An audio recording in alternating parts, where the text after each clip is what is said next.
우리에게 주시는 말씀은 구약성의 학개서 1장과 2장 말씀입니다.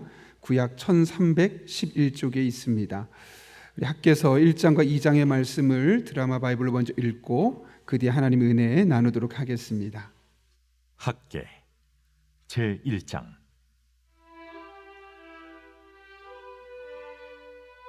다리우 왕 제2년 여섯째 달 곧 그 달 초하루에 여호와의 말씀이 선지자 학개로 말미암아 스알디엘의 아들 유다 총독 스룹바벨과 요사닥의 아들 대제사장 여호수아에게 임하니라. 만군의 여호와가 이같이 말하여 이르노라. 이 백성이 말하기를 여호와의 전을 건축할 시기가 이르지 아니하였다 하느니라. 여호와의 말씀이 선지자 학개에게 임하여 이르시되, 이 성전이 황폐하였거늘 너희가 이때 판벽한 집에 거주하는 것이 옳으냐? 그러므로 이제 만군의 여호와가 이같이 말하노니 너희는 너희의 행위를 살필지니라. 너희가 많이 뿌릴지라도 수확이 적으며 먹을지라도 배부르지 못하며 마실지라도 흡족하지 못하며 입어도 따뜻하지 못하며 일꾼이 삭슬 받아도 그것을 구멍 뚫어진 전대에 넣음이 되느니라. 만군의 여호와가 말하노니 너희는 자기의 행위를 살필지니라.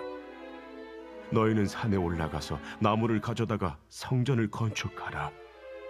그리하면 내가 그것으로 말미암아 기뻐하고 또 영광을 얻으리라. 여호와가 말하였느니라. 너희가 많은 것을 바랐으나 도리어 적었고 너희가 그것을 집으로 가져갔으나 내가 불어버렸느니라. 나 만군의 여호와가 말하노라. 이것이 무슨 까닭이냐? 내 집은 황폐하였으되 너희는 각각 자기 집을 짓기 위하여 빨랐음이라.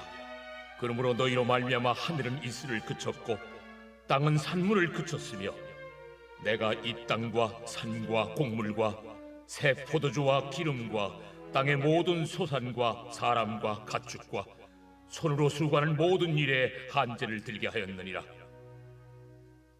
스알디엘의 아들 스룹바벨과 여호사닥의 아들 대제사장 여호수아와 남은 모든 백성이 그들의 하나님 여호와의 목소리와 선지자 학개의 말을 들었으니 이는 그들의 하나님 여호와께서 그를 보내셨습니다.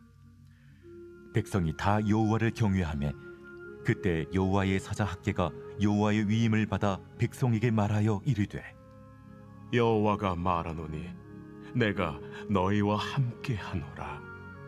여호와께서 스알디엘의 아들 유다 총독 스룹바벨의 마음과 여호사닥의 아들 대제사장 여호수아의 마음과 남은 모든 백성의 마음을 감동시키시매 그들이 와서 만군의 여호와 그들의 하나님의 전 공사를 하였으니 그때는 다리우 왕 제2년 여섯째 달 24일이었더라. 제2장. 일곱째 달 곧 그 달 21일에 여호와의 말씀이 선지자 학개에게 임하니라. 너는 스알디엘의 아들 유다 총독 스룹바벨과 여호사닥의 아들 대제사장 여호수아와 남은 백성에게 말하여 이르라. 너희 가운데 남아있는 자 중에서 이 성전의 이전 영광을 본 자가 누구냐? 이제 이것이 너희에게 어떻게 보이느냐? 이것이 너희 눈에 보잘것없지 아니하냐? 그러나 여호와가 이르노라. 스룹바벨아 스스로 굳세게 할지어다. 여호사닥의 아들 대제사장 여호수아야 스스로 굳세게 할지어다. 여호와의 말이니라. 이 땅 모든 백성아 스스로 굳세게 하여 일할지어다. 내가 너희와 함께 하노라. 만군의 여호와의 말이니라.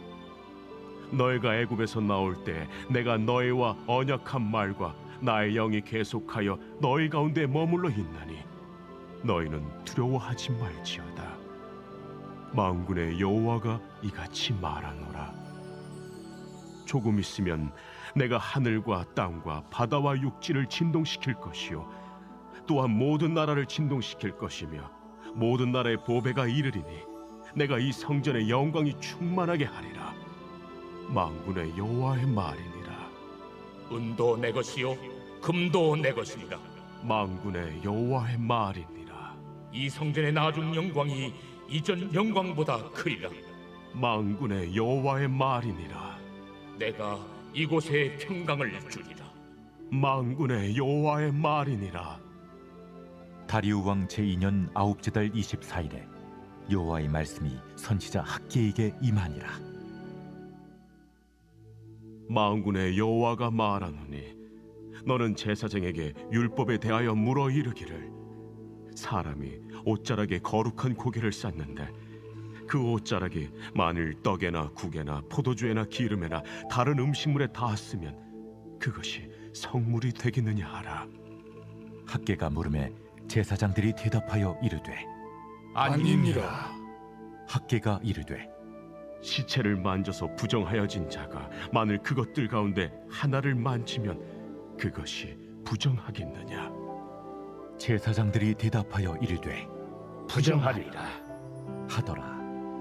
이에 학개가 대답하여 이르되 여호와의 말씀에 내 앞에서 이 백성이 그러하고 이 나라가 그러하고 그들의 손의 모든 일도 그러하고 그들이 거기에서 드리는 것도 부정하니라. 이제 원하건대 너희는 오늘부터 이전 곧 여호와의 전에 돌이 돌 위에 놓이지 아니하였던 때를 기억하라. 그때에는 20고루 곡식 더미에 이른즉 10고루뿐이었고 포도즙 틀에 50고루를 기르러 이른즉 20고루뿐이었었느니라. 만군의 여호와가 말하노라. 내가 너희 손으로 지은 모든 일에 곡식을 마르게 하는 재앙과 깐부기 재앙과 우박으로 쳤으나 너희가 내게로 돌이키지 아니하였느니라.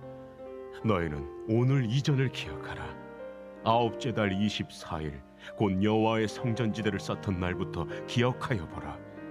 곡식 종자가 아직도 창고에 있느냐? 포도나무, 무화과나무, 석류나무, 감람나무에 열매가 맺지 못하였느니라. 그러나 오늘부터는 내가 너희에게 복을 주리라. 그달 24일에 여호와의 말씀이 다시 학개에게 임하니라. 너는 유다 총독 스룹바벨에게 말하여 이르라. 내가 하늘과 땅을 진동시킬 것이요 여러 왕국들의 보좌를 엎을 것이요 여러 나라의 세력을 멸할 것이요 그 병거들과 그 탄자를 엎드러뜨리리니 말과 그 탄자가 각각 그의 동료의 칼에 엎드러지리라. 만군의 여호와가 말하노라. 스알겔의 아들 내 종 스룹바벨아, 여호와가 말하노라. 그날에 내가 너를 세우고 너를 인장으로 삼으리니 이는 내가 너를 택하였음이니라. 만군의 여호와의 말이니라 하시니라. 아멘. 오늘 우리는 학개서의 말씀을 함께 살펴보려고 합니다. 선지자 학개가 예언했죠. 그래서 이제 학개가 예언했기 때문에 학개서라고 우리는 알고 있는데, 이 학개서의 이 이름의 뜻은 축제, 절기라는 이름의 뜻을 갖고 있습니다. 무엇보다 학개는 구약 성경의 선지자 중에 가장 짧은 기간을 활동했던 선지자입니다. 그 사실을 어떻게 알 수 있냐면 1절에 보면 다리오 왕 제2년 여섯째 달 그 달 초하루, 즉 6월 1일 날 시작해서 2장에 보게 되면 2장 시작할 때 어떻게 말합니까? 2장 10절에 보면 다리오 왕 제2년 아홉째 달, 즉 9월 달 20절에 24일까지 활동했던 사람입니다. 대부분의 선지자들이 몇 년씩 했지만 학개는 딱 4개월 동안 선지자로서 활동하고 그 사역을 마쳤던 사람이었죠. 그런데 이 학개는 또한 38절로 된 아주 짧은 책으로 5개의 메시지가 전해지고 있는데, 그 5개의 메시지도 참 특징적인 것이 뭐냐면 날짜를 중심으로 짧게 정해져 있다는 겁니다. 예컨대 1장 1절부터 11절까지 말씀은 다리오 왕 제2년 여섯째 달 초하루에 시작했다라고 말하고, 두 번째 내용인 1장 12절부터 15절까지는 15절 보면 그때는 다리오 왕 제2년 여섯째 달 24일이었다라고 해서 첫 번째 예언과 두 번째 예언 사이가 약 23일 정도 경관 후에 있었다는 사실을 이야기합니다. 이것뿐만 아니라 매 예언마다 날짜가 명시되어 있고, 그렇게 5번에 걸쳐서 4개월 동안 선지자로 활동했던 사람이 바로 학개입니다. 그렇다면 오늘 학개서의 말씀은 누구에게 주어진 것일까요? 오늘 본문의 말씀 1절을 보면 이렇게 기록되어 있죠. 같이 한번 읽겠습니다. 다리오 왕 제2년 여섯째 달 곧 그 달 초하루에 여호와의 말씀이 선지자 학개로 말미암아 스알델의 아들 유다 총독 스룹바벨과 여호사닥의 아들 대제사장 여호수아에게 임하니라 이르시되, 여기 보면 크게는 두 명입니다. 유다의 총독이었던 스룹바벨. 유다의 총독이라는 얘기는 뭘까요? 정치적인 지도자였다는 것을 이야기하죠. 그 다음 대제사장이었던 여호수아. 이 두 사람이 1차적인 이 독자 또는 1차적인 이 메시지의 수령자람을 알 수 있습니다. 대제사장은 말 그대로 영적인 지도자입니다. 이 하나님의 말씀이 그 나라를 다스렸던 정치 지도자와 영적인 지도자에게 함께 임하고 있는 것이죠. 왜냐하면 이 둘이 힘을 합해야만 이 땅에 하나님의 나라를 이끌어갈 수 있기 때문에 그렇습니다. 중요한 것은 이 두 사람만이 독자가 아니라 그 뒤에 이어지는 2장을 보게 되면 이스라엘 백성들 또한 이 말씀을 함께 들어야 될 사람이라는 것을 알 수 있습니다. 더 중요한 것은 무엇입니까? 누가 들어야 되느냐도 있지만 어떤 메시지냐라는 것이죠. 오늘 본문 2절의 말씀에 이렇게 이야기하고 있습니다. 만군의 여호와가 이같이 말하여 이르노라. 이 백성이 말하기를 여호와의 전을 건축할 시기가 이르지 아니하였다 하느니라. 아직 성전을 건축할 때가 아니다라는 말이었다는 거죠. 여러분, 정말 그랬을까요? 아니, 이스라엘 백성들은 왜 이런 생각을 했을까요? 사실 이스라엘 백성들은 537년에 BC 537년에 1차로 포로에서 귀환을 합니다. 그때 이 1차 포로 귀환했던 사람의 대표적인 지도자가 누구냐면 바로 1절에 기록되어 있는 유다 총독 스룹바벨과 대제사장 여호수아였습니다. 이들을 따라서 바벨론에서 예루살렘으로 1차로 귀환했었죠. 그들이 귀환하자마자 가장 먼저 했던 것은 무너져 있었던 성전을 재건하는 것이었습니다. 그래서 가장 먼저 힘을 합쳐서 성전 건축에 참여했는데 다양한 방해 공작들이 일어나는 겁니다. 기득권을 가진 사람들로 인하여서, 또 여러분 느헤미야서에서 보아하셨겠지만 옆에 수많은 이방 족속들이 이스라엘이 하나 되는 것을, 종교적으로 하나 된 구심점을 흐트러뜨리기 위해서 계속해서 방해했기 때문에 결국 성전 건축은 멈추게 되었습니다. 그렇게 건축이 멈춰지고 나서 무려 약 17년 동안 이 성전 건축이 이루어지지 않았죠. 그 17년이라는 사실을 어떻게 알 수 있냐면 오늘 우리가 살펴본 1절에 다리오 왕 제2년 여섯째 달이 BC 520년입니다. 그러니까 BC 537년에 1차로 귀환하고 나서 520년까지 약 17년 동안 성전 건축이 멈춰 있었다는 겁니다. 이렇게 성전 건축이 17년 동안 멈춰 있으니 이스라엘 백성들의 마음이 어떨까요? 지금 건축할 때가 아니야. 어차피 멈춰 있었어. 어쩜 이것은 우리의 지금 해야 될 사명이 아닐 수 있어 라는 생각을 갖고 있었다는 것이고, 또 하나는 설상가상으로 이스라엘이 그 당시에 지속적으로 경제적인 어려움을 겪고 있었고 정치적으로도 여전히 불안한 상태에 놓여 있었다는 겁니다. 그러니 이스라엘 백성들 사이에 널리 퍼져 있던 여론이 뭐냐면 지금은 아직 때가 아니다, 이런 의견들이 공론화되어 있었던 것이죠. 말 그대로 내 코가 석자였습니다.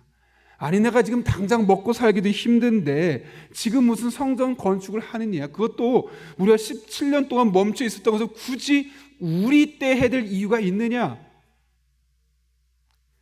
성전 건축은 조금 더 상황이 나아지면 하면 되는 거 아니겠어? 이런 의견들이 이스라엘 백성들의 사이에 널리 퍼져 있었던 것이죠. 그런데 이 같은 것에 대해서, 이 같은 여론에 대해서 하나님께서 뭐라고 말씀하십니까? 오늘 본문 4절과 5절 말씀 같이 한번 읽겠습니다. 시작. 이 성전이 황폐하였거늘 너희가 이때 판벽한 집에 거주하는 것이 옳으냐? 5절입니다. 그러므로 이제 만군의 여호와가 이같이 말하노니 너희는 너희의 행위를 살필지니라. 무슨 말이겠습니까? 여기서 말하는 판벽한 집은 잘 꾸민 집을 의미합니다. 하나님은 뭐라고 말씀하시냐면 성전 건축하는 데는 아무런 관심이 없고 더 좋은 집, 더 넓은 집, 더 비싼 집을 만들려고만 하는 너희들의 생각이 과연 옳으냐? 이게 뭘까요, 여러분? 반어법이죠. 옳지 않다는 것이죠. 하나님께서 우리가 잘 사는 것, 평안한 것, 경제적으로 넉넉한 것, 좋은 집에 사는 것, 큰 집으로 이사 가는 것을 싫어한다는 것이 아닙니다. 하나님 우리가 잘 살기를 원하시고 잘 되기를 원하십니다. 그럼 이것은 무슨 말일까요, 여러분? 적어도 지금 이 순간만큼은 우선순위가 잘못되어 있다는 겁니다. 지난 17년 동안 비록 성전 건축이 제대로 이루어지지 않았다는 것, 그거 어쩔 수 없지만 적어도 지금 이 순간만큼은 너희의 우선순위가 잘못되어 있구나. 이스라엘 백성들은 지금보다 더 나은 삶, 윤택한 미래가 가장 그들의 삶의 중요한 요소였고, 하나님을 예배하고 하나님과 교제하는 것은 그들의 우선순위에서 밀려나 있었다는 것이죠. 하나님은 지금 이 부분을 이스라엘 백성들에게 지적하고 있는 겁니다. 그러면서 뭐라고 말씀하십니까? 너희의 행위를 살펴보아라. 무슨 행위를 보라는 겁니까? 6절 말씀 볼까요? 너희가 많이 뿌릴지라도 수확이 적으며 먹을지라도 배부르지 못하며 마실지라도 흡족하지 못하며 입어도 따뜻하지 못하며 일꾼의 삭을 받아도 그것을 구멍 뚫어진 전대 넣음이 되니라. 이 모든 일, 너희가 지금 많이 뿌려도 수확이 없어서 더 열심히 뿌리고 있고, 아무리 먹어도 배부르지 않아서 더 먹으려고 하고 있고, 입어도 따뜻하지 않아서 더 많은 것을 입으려고 하고 있고, 마셔도 만족하면서 더 많이 마시려고 하고 있고, 돈을 벌어도 자꾸 새어나가는 것 같아서 더 많이 벌려고 하지만 또 새어나가지 않느냐. 이게 무슨 말이겠습니까, 여러분? 지금 이스라엘 백성들이 이 삶의 문제, 너희가 열심히 에너지를 쏟고 있는 이유는 그것이 부족해서 그것 때문에 노력하고 있는데 그것이 문제가 아니라는 거죠. 열심히 살지 않아서 그렇다는 것이 아닙니다. 사실 이스라엘 백성은 누구보다 열심히 살지 않았습니까? 오죽하면 그들에게 가장 중요한 요소였던 성전 건축을 무려 17년 동안 미룰 정도로 그들은 많이 뿌렸고 많이 버려들였습니다. 그러나 많이 뿌렸지만 생각한 만큼 수확이 많지 않았고, 많이 벌어들인 것 같았지만 자기도 모르는 것으로 다 새어나가고 있었다는 것이죠. 이런 영적인 악순환이 그들에게 있었다는 겁니다. 하나님이 이런 원인을 어디서 찾고 있습니까? 이스라엘 백성들은 내가 많이 뿌리지 않아서 그래, 내가 배부르게 먹지 못해서 그래, 내가 따뜻하게 입지 못해서 그래, 내가 만족스럽게 마시지 못해서 그래, 내가 돈을 많이 벌지 못해서 자꾸 이런 어려움이 나한테 생기는 거라고 생각했지만 하나님은 아니라는 겁니다. 그런 어려움이 계속 생기는 이유는 너희들의 관심이 성전 건축에는 없고 오롯이 어떻게 하면 많이 뿌릴까, 어떻게 하면 많이 벌까, 어떻게 하면 어떻게 모을까, 거기에 있는 것이 지금 문제라고 정확하게 지적하고 있는 것이죠. 여기서 한 가지 기억할 것은 성전 건축이라고 하니까 꼭 교회가 성전을 건축하고 이런 성전 건축 이런 것을 말하는 것이라고 생각할 수 있는데 그렇지 않습니다. 여기서 말하는 성전 건축은 무엇을 의미하겠습니까? 하나님과의 깊은 영적인 교제, 만남을 의미합니다. 그것이 때로는 예배 생활이 될 수 있고 기도 생활이 될 수 있고 하나님을 위해서 세상을 섬기는 다양한 활동들이 될 수도 있습니다. 이것을 회복하라는 겁니다. 이것에 대한 관심이 없기 때문에 오롯이 어떻게 하면 잘 먹을까, 잘 살 수 있을까, 조금 더 여유 있게 살 수 있을까, 어떻게 조금 더 내 미래를 위해서 많은 것을 저축할 수 있을까, 이것이 결국 너희들에게 많은 수확을 주고 많은 물질을 주고 만족함을 주고 배부르게 하고 따뜻하게 하는 것이 아니라는 것이죠. 오히려 그것을 추구하면 추구할수록 더 수확이 적고 더 배고프고 더 춥고 더 불만족스럽고 더 놓쳐버릴 것이 많을 것을 말씀하고 있는 겁니다. 영적인 악순환만 점점 일어날 수밖에 없음을 우리에게 말씀하고 있는 것이죠. 제가 오래전에 새들벽 교회 릭 워렌 목사가 썼던 짧은 글을 읽었던 기억이 있는데 아직까지도 제 머릿속에 기억에 남는데 이런 문장이었습니다. 시작을 아예 이렇게 씁니다. 하나님과의 인격적 친밀함이 없어도 사역은 얼마든지 잘할 수 있다. 목사로서 너무 충격적입니다. 하나님과 영적으로 즉 성령 충만하지 않고 믿음 생활이 좀 식어졌어도 얼마든지 교회 사역 잘 할 수 있다는 겁니다. 목사로서 충격받지 않았겠습니까? 첫 문장을 그렇게 썼는데, 이렇게 도전적인 말로 썼는데 그 뒤에 이어지는 단서를 달았습니다. 아주 잠깐 동안만. 하나님과의 인격적인 친밀함이 없어도 사역은 얼마든지 잘할 수 있습니다. 언제까지요? 아주 잠깐 동안은. 그 뒤는 계속해서 실패가 있고 만족함이 없고 문제가 생길 수밖에 없다는 거죠. 여러분, 우리도 마찬가지입니다. 하나님과 영적인 친밀함이 식고 하나님과 영적인 친밀함이 없어도 얼마든지 건강하게 살아갈 수 있습니다. 하나님과 인격적인 친밀함이 없어도 꽤 많이 돈도 벌 수 있습니다. 하나님과 인격적인 친밀함이 없어도 인간관계를 잘 맺을 수 있고, 하나님과 인격적인 친밀함이 없어도 회사에서 승승장구하며 승진할 수 있으며 사업도 꽤 돈을 벌어들일 만큼 남부럽지 않게 살아갈 수 있습니다. 그러나 기억하십시오. 아주 잠깐 동안입니다. 그 시간이 길 것처럼 보이지만 아주 잠깐 동안은 건강할 수 있고 돈도 잘 벌 수 있고 인간관계도 잘 맺을 수 있고 사업도 잘 될 수 있고 고속 승진도 할 수 있지만 그 뒤로는 영적인 악순환이 일어납니다. 만족함이 없습니다. 기쁨이 없습니다. 내가 누린 것 같지만 다 쏟아져 가고 있음을 우리는 볼 수밖에 없는 것이죠. 제가 개인적으로 하나님과의 영적인 교제를 생각할 때마다 늘 떠올리는 성경 구절이 있습니다. 바로 시편 84편 말씀입니다. 성전에서 문지기로 살았던, 그리고 평생 노래만 하며 살았던 고라 자손이 늘 고백했던 찬송입니다. 그들이 뭐라고 말씀합니까? 만군의 여호와여, 주의 장막이 어찌 그리 사랑스러운지요. 내 영혼이 여호와의 궁정을 사모하여 쇠약함이요, 내 마음과 내 육체가 살아계신 하나님께 부르짖나이다. 왜 쇠약하다고요? 하나님을 향한 사모함이 너무너무 간절해서, 하나님의 성전을 생각하면 성전이 너무너무 사랑스럽다는 거죠. 그러면서 이렇게 고백합니다. 주의 집에 사는 자들은 복이 있나니. 좋은 집이 있구나, 넓은 집이 있구나. 아니요, 그들이 항상 주를 찬송하리다. 하나님을 다 찬송할 수 있다는 것이 주의 집에 사는 자들이 누릴 수 있는 가장 큰 복이었다. 그러면서 이렇게 말하죠. 주께 힘을 얻고 그 마음에 시온에 데려가 있는 자는 복이 있나이다. 그들이 눈물 골짜기로 지나갈 때 그곳에 많은 샘이 있을 것이며 이른 비가 복을 채워주나이다. 한 걸음 나가 10절에서 이렇게 말합니다. 주의 궁정에서의 한 날이 다른 곳의 첫날보다 나은즉 악인의 장막에 사는 것보다 내 하나님의 성전 문지기로 있는 것이 좋사오니. 왜 여호와 하나님은 해요 방패이시라. 여호와께서 은혜와 영화를 주시며 정직하게 행하는 자에게 좋은 것을 아끼지 아니하실 것임이니이다. 만군의 여호와여, 주께 의지하는 자는 복이 있나이다. 주의 궁정에서의 한 날, 여러분, 성전에서 살아가는 삶이 넉넉하지 못했습니다. 집도 그렇게 좋은 곳이 아니었습니다. 오늘날로 말하면 새로 분양하는 새 아파트도 아니었고 20년, 30년 된, 40년 된 아파트 혹은 빌라였을 수도 있을 겁니다.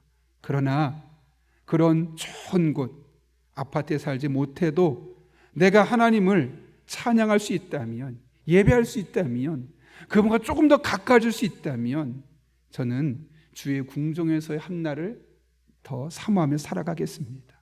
그리고 내가 악인의 장막에서 더 많은 돈을 가지고 떵떵거리며 더 높은 자리에서 살아가는 것보다는 차라리 성전 문지기로 살아가는 것이 저에겐 더 행복합니다 라고 고백할 수 있었죠. 여러분, 이것이 어떻게 이런 고백이 가능했겠습니까? 형식적으로 한 게 아니었겠죠. 그가 경험했던 겁니다. 하나님 앞에 나와서 은혜를 경험하며 살아가는 삶, 찬양하며 찬양 가사 하나하나가 내 영혼의 고백이 되고, 말씀을 들으며 그 말씀이 나의 삶에 살아갈 방향이 되고, 그래서 하나님 없이는 도무지 살아갈 수 없는 인생이 얼마나 불쌍하다는 것을 알고, 내 삶의 형편과 상관없이 하나님을 찬양할 수 있고 그분을 예배할 수 있다는 것이 얼마나 복된 것인지를 경험한 사람이 아니면 어떻게 이런 말을 고백할 수 있었겠습니까? 제가 담임 목사로서 힘쓰고 담임 목사로서 갖고 있는 소원이 있다면 우리 성도들의 입술에서 늘 이 시편 84편이 고백되는 것입니다. 그래서 저는 한가족 신방할 때 이 말씀을 가지고 자주 설교합니다. 바라기는 여러분 한 분 한 분도 시편 84편의 고백이 여러분 한 분 한 분의 고백과 간증이 될 수 있기를 예수님의 이름으로 축원합니다. 함께 기도하겠습니다. 거룩하신 아버지 하나님, 하나님을 향한 열정인 열망이 너무나 강렬해서 영혼이 쇠할 정도로 사모했던 고라자손의 신앙을 기억합니다. 한 걸음 나아가 주의 궁정에서 한 날이 다른 곳의 첫날보다 낫고 넓고 쾌적한 악인의 장막보다 좁고 불편한 하나님의 성전 문지기로 사는 것이 훨씬 좋은 것을 고백했던 이 고라자손의 고백이 우리 용인영락교회 모든 성도들의 믿음의 고백이 되게 하여 주옵소서. 함께 하실 줄로 믿사오며 예수님의 이름으로 기도하옵나이다. 아멘.